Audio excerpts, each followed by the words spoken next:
Un cuarto error sería usar los gráficos equivocados. Mostrar tablas llenas de datos es un error aún peor, es decir, es ni siquiera usar gráficos. Usar tablas llenas de datos no facilita, más bien entorpece, porque hay que buscar en la tabla aquello que queremos, y precisamente se diseña el panel, el dashboard, el CMI para evitar precisamente eso, es decir, buscar en la tabla. Simplemente lo que quiero es verlo.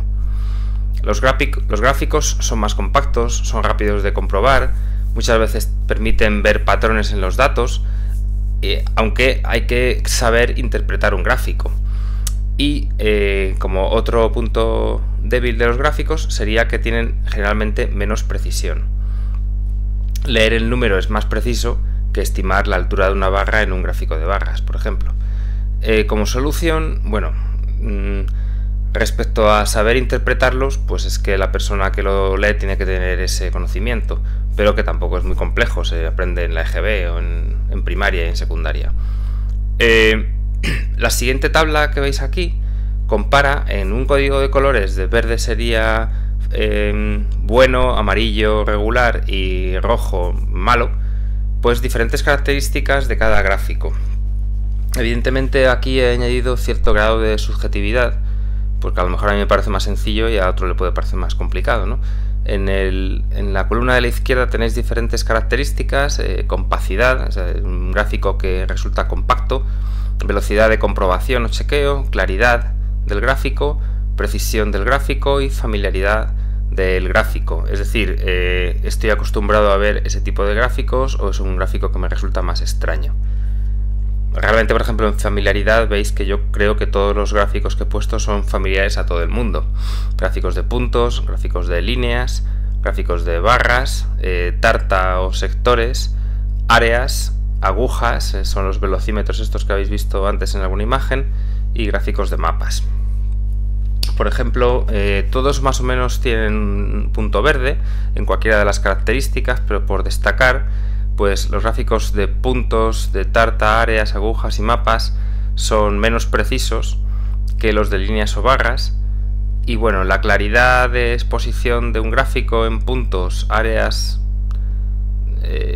es regular, en agujas es regular, porque bueno, vemos el sector y vemos la aguja, pero a lo mejor la gente piensa, no asocia un gráfico de agujas más que con algunos controles como el velocímetro, lo que sé yo, la temperatura de una caldera, cosas así. Y en mapas también es más complejo porque exige a lo mejor conocer un poco de geografía y la gente que está mirando el mapa no sabe tanta geografía. Bueno,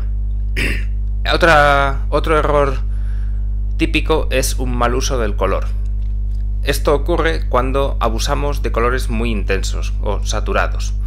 Los colores intensos nos están diciendo que tenemos que prestar atención a ese elemento, y no puede ser que todo en un CMI exija la misma atención. Habrá zonas donde es importante resaltar y habrá zonas que necesariamente son importantes porque estamos hablando de un CMI, pero tendrán menos exigencia de atención que otras.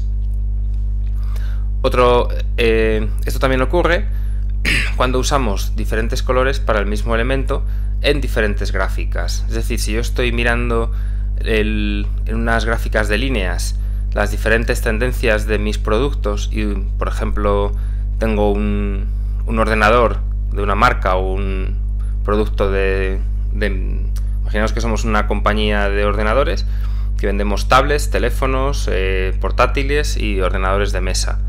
Y estamos comparando diferentes características de nuestros productos en el mercado, y las tablets en un gráfico están en rojo, en otro gráfico están en amarillo, en otro gráfico están en azul. Eso es un lío, no sabes nunca a qué producto te estás refiriendo.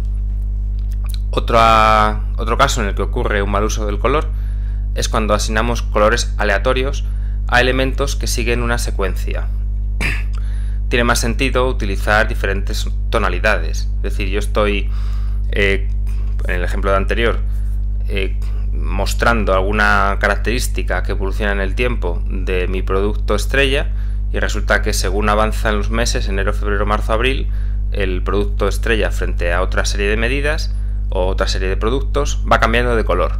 En enero era azul, en febrero era rojo, en marzo era amarillo. Eso es un lío también.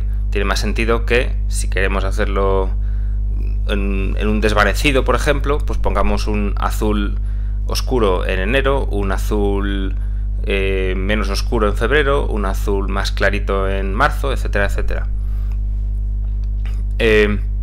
Otra manera de usar mal el color es utilizar colores de semáforos, pero no respetar su significado intuitivo.